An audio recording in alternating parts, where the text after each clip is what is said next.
Kusevitsky was preparing for his debut concerts as a conductor. And by the way, this was in 1907. And Leopold von der Pals was preparing for his debut, which was the symphony. And so he started to compose the symphony, and here we have the original, the copy of the original score, which I have at home. And here you can see the way that he wrote on the paper, and also that the performances were used from the original score. So this, the blue markings here is from concerts with Mengelberg, which was a couple of years later, and he made all this. He worked with the material, and as you can see, all this blue writing. This is from him.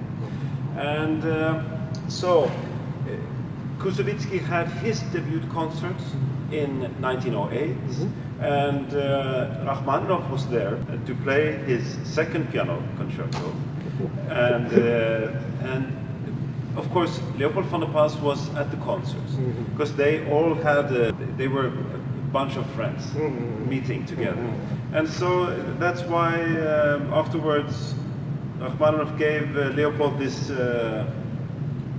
memory from that time. This is a copy of the sheet where Rachmaninoff quotes his second piano concerto, and he writes in the memory of this concert, which was his first concert in Berlin in 1908.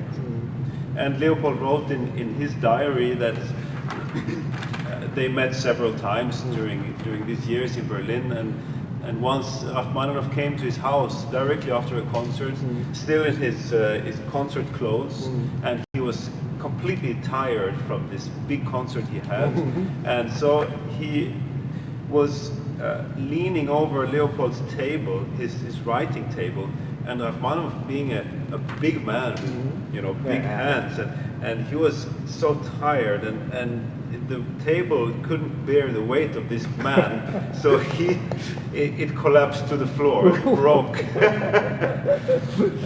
And Leopold writes also later in his life that it's a very nice memory when Rachmaninoff came and broke his table. I think there is a relation. I think, of course, they discussed their compositions with each other. I'm sure they did. And there are some peculiar details which I found.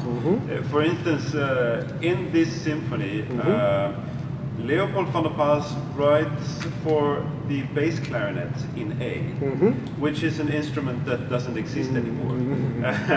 And also Rachmaninoff's second, as I remember, has also a bass clarinet in A. Not so many composers use that. Yes, there are some things that are similar. I think they had a connection, yes.